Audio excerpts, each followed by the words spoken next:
Lagos, and wherever location it is you are there watching this video live. All right, so Estic Media, I would implore you to please subscribe. It's ESTIQMEDIA. Follow and share. What are we looking at today in Nigeria's political scene? Well, a lot is actually happening. So this is a period where I must say, or we all know that political permutations are ongoing. The strategic board by those who are really invested and interested in how the 2027 general elections will come up already, those are mapping. Some persons have already concluded. So anybody who is even just trying to think of how they want to put the queen and the king on the chessboard may actually be very late. But I must tell you that these are quite challenging times in Nigeria's political climate. And whether we look at things or if we try to look at things, assess things now, a couple of persons will say we shouldn't be considering politics because government should be the ultimatum. It should be the order of the day. We have insecurity plaguing us. We have stifling economic conditions. Our infrastructure are really not encouraging. A lot of young Nigerians want to leave the country, get out of the country, just look for any means of livelihood outside Nigeria because they think life will be better out there. And then those who are actually benefiting from the government of the day are thrusting forward, pushing forward, and apply any means to ensure that their principle remains relevant, and they will do anything, they will apply anything to ensure that happens because they're benefiting from what the government is doing for them, even if it is not benefiting the entire Nigerians. So Peter Obi seems to be the bride. And I must tell you that he is also finding it very challenging, from the trolls on the internet, specifically on social media, to those working for the president who are looking for any means to tarnish his personality, tarnish his image, to those who are even working close to him, who are trying very hard to ensure that whatever ambition he has are quelled, the internal challenges of the party that he belongs to, those who have betrayed him, the fragmented structure within the Labour Party. A lot is happening. The PDP too is going through their own ordeal. Atiku Abubakar highly invested in ensuring that this power he gains it, and Nigerians don't trust Atiku Abubakar for one or two reasons, despite how they feel the combination of Peter Obi and Atiku would actually help to unseat Tinubu. But there is a playbook. There is a playbook. That playbook, I would actually play a video of Ali Baba. You know that he's a great comedian. He actually trained a lot of persons in that particular sector, persons who are doing so well now in the industry of comedy. He's an MC. He's been in the group or organization of bigwigs, political bigwigs, those who are at the echelon of power. Has emceed a lot of events, and so he disclosed to us a particular secret of President Bola Ahmed Tinubu. Now, a couple of persons will say Tinubu did not apply that playbook, but a couple of persons will say what is happening now seems to be in correspondence with what Ali Baba leaked on a very particular interview that he said Obasanjo disclosed to him how to win elections in Nigeria, how they plan it, how they strategize it. So sometimes the elections are already guaranteed even before the election day. Everybody just collects money, go through the protocol of ensuring Nigerians go to the poll. But those who have mapped out how the election result will turn out are already in bed, that they've already strategized everything. So they just want to allow what they strategize play out. They know one or two things may come up, but then they don't mind. They just go ahead with it. Anyway, let's look at this. Peter Obi has actually been able to express himself by saying that by 2027, he doesn't think that he will run for elections. That is, after 2027 general elections, he doesn't think he will continue again. He hinted that for contesting the presidential election, that in 2027, that may be his final shot in politics. Okay, so he made this known in a viral video online during an informal address to young Nigerians, confirming his plans to contest the 2027 presidential election on the Labour Party's platform. The former Anambra State governor stated that he would be 65 in 2027 and might not be willing to pursue public office beyond that age. So, according to him, the presidency will not return to the southern region until 2039, and he will be 77 by then. Hence, running for any political office at that age will actually make a mess of everything. Despite suggesting he may not return to the ballot beyond 2027, Obi assured his audience of continued support for young Nigerians serious about national transformation. Confirming the video's authenticity to correspondence, Peter Obi's media aide, Umar Ibrahim said it's a recent video around last week and that he can remember the exact day that that video was uploaded. Okay, so a couple of persons have come with their advice, suggesting to Peter Obi that maybe he shouldn't run in this 2027 elections. They feel that Tinubu is applying every strategic method to quash any opposition, and that the internal imbroglio within the PDP and the Labour Party is being caused by President Bola Ahmed Tinubu or those loyal to him, and that there is a playbook already at play. Now, if you recall last week when he met with the Policy Transformation Committee of the All Progressives Congress, when they all officially endorsed him for 2027, the president said that it is right for any individual to have any affiliation with any political party or religious body. There is freedom of expression, freedom of association. So if people are decamping, you wouldn't blame them, because how do you expect them to stay in a sinking ship that has no life jacket? That was the president's exact words. And he encouraged his loyalists to sweep them clean. He says more persons will join the APC and that they should sweep it clean. Whichever method you would apply to ensure persons join the APC, please ensure that you apply it. He literally, if you watch that video, you will realize that the president doesn't care about morality and how politics is conducted. The man is not sentimental. So a lot of Nigerians who are sentimental about how these things go, Papa no send you. Okay, Papa no send you. He's all about his administration, what he intends to achieve, his 2027 election bid, and according to him, his renewed hope transformation agenda. A lot of people believe in the president, whether a lot of people don't like him or not, but some people really trust that he will deliver, or that he's delivering. And on May 29, he will actually be commemorating his 2 years in office, and really now the achievements, supposed achievements that he has made in 2 years. All right. So in that regard, a couple of Obedients are really not happy with Peter Obi's expression not to contest beyond 2027. And you would understand that that is somebody who is really not interested in grabbing power. Unlike Atiku Abubakar, who has been trying since 2015, and up till now, it hasn't worked. So in order to grab power, there's a method to go about it. There's a strategic method to go about it. And so in a particular audio, all right, I'm going to play that very soon. In a particular audio by Ali Baba, he said how they go about winning elections, how they plan it, how they go about strategizing it, and what needs to be done. Now, a couple of people will say Tinubu is not applying this playbook, but with what is going on now, I think he's really applying this playbook. So let's listen to Alibaba. The noise you're hearing now about politics in Akwa Ibom, Edo State, Rivers State, is funding. Elections are coming. Who will man the pause? I was speaking with Obasanjo one time, and he told me, he said,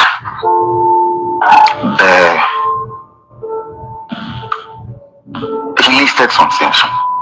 I said, those are the things that are necessary to find the chat. Should I find the chat? Find the chat. Shout like this. I don't go to read the chat. So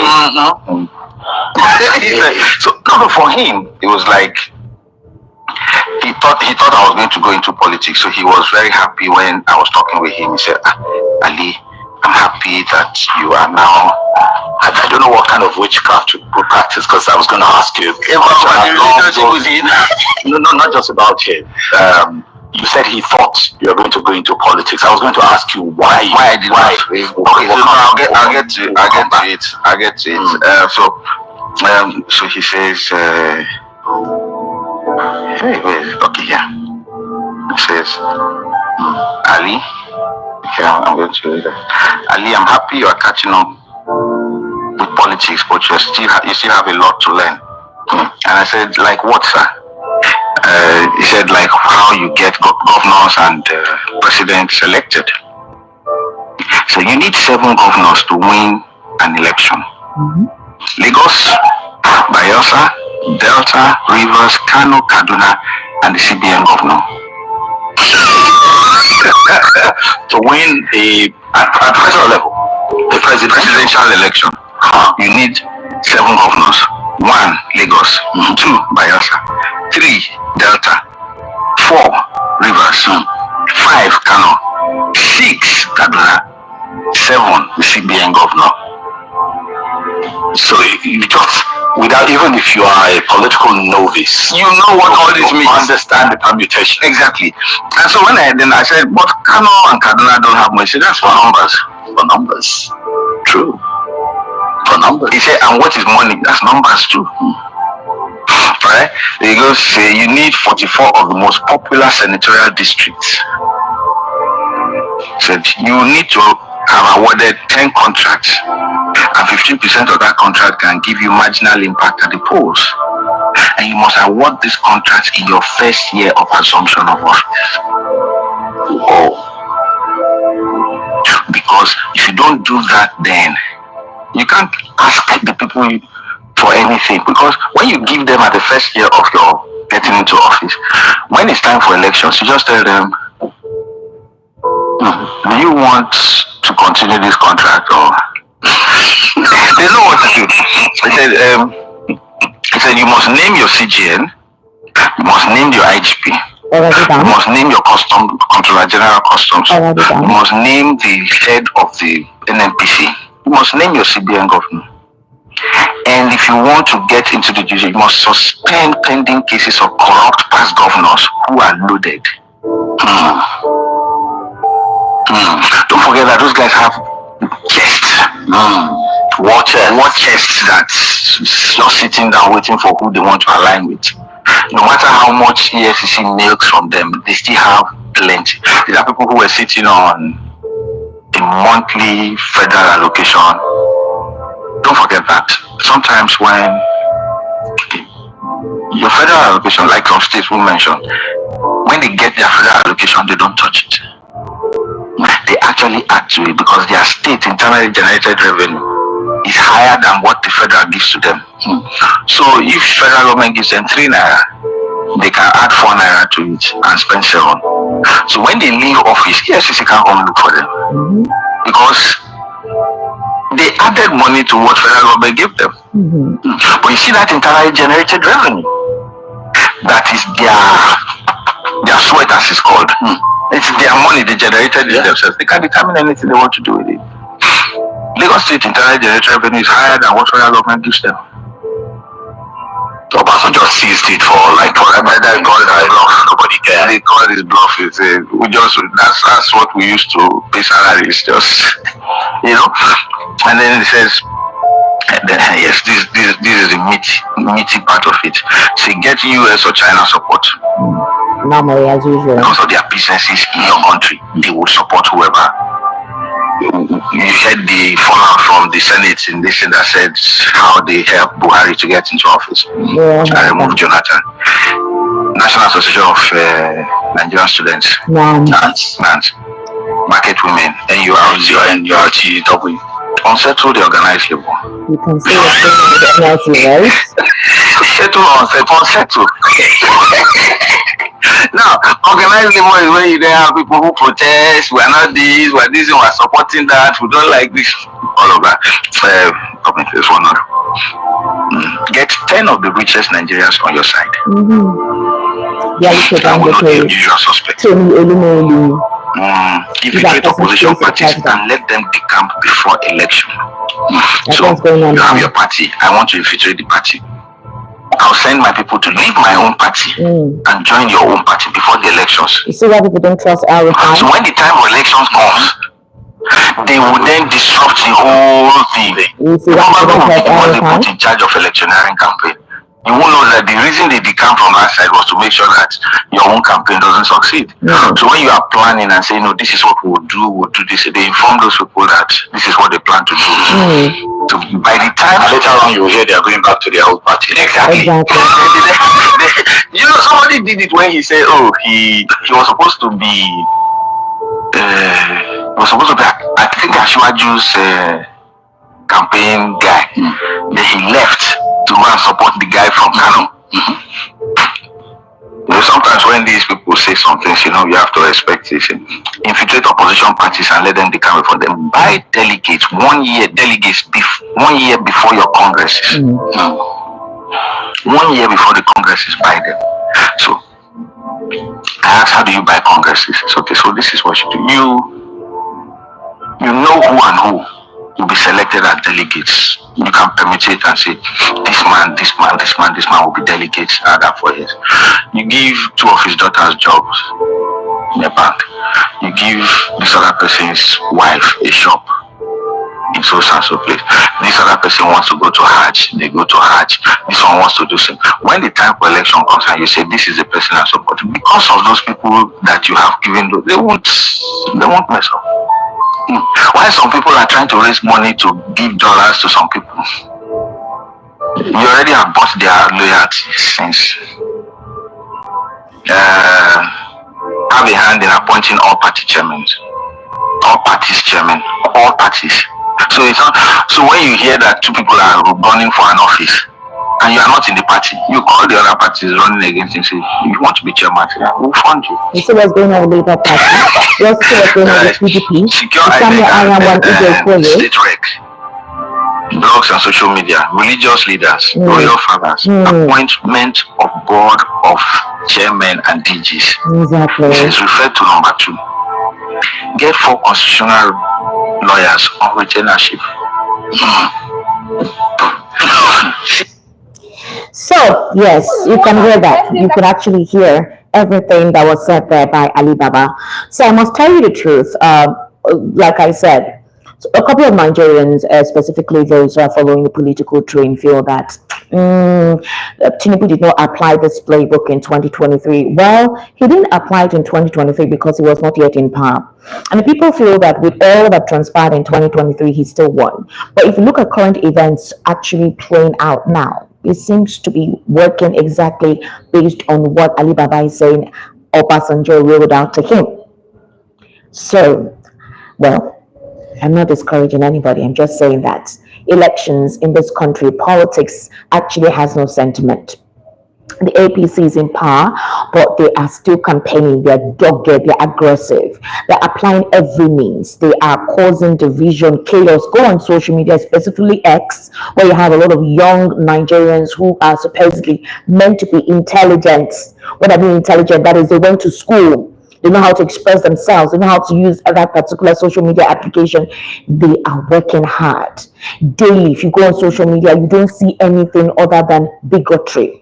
Igbo versus Yoruba, Yoruba versus Igbo. People are saying, oh, well, it's my brother. The Igbos are not happy because it's my brother. We're going to do anything. Some of them are suggesting another civil war. A couple of terrible acidic hatred being spilled. And you have government agents actually propagating this, supporting this, flying the train of it. Ethnic slurs are flying all over the place. And the funny thing is that individuals who are actually causing mayhem in this country, the very people who are the problem of this nation, the insecurity, they are not calling them out. It's like they're afraid of that particular ethnic group. They're so afraid of them, so they don't call them out. They don't say anything. Do you know that a letter has been written to Owo, local government Owo? And these individuals are telling them they're going to visit their town very soon. In 2022, there was an attack in Owo, in a church where they murdered people. It was called Black Sunday in Owo. And when you go on social media, you're not seeing these persons who are fighting for the government, who are fighting and supporting the president, call out the administration to say, are you hearing what is going on? What are you planning to do about it? What's the security measures applied? Just go and X, you see the distraction.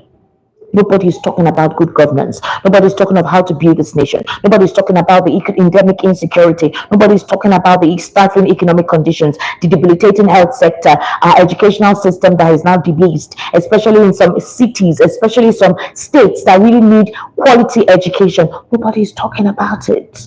There is divisive politics, and I think it's deliberate, it's strategically implanted to divert the young minds so they don't come together to question the government, whether you like it or not. The elections in 2027 is between what?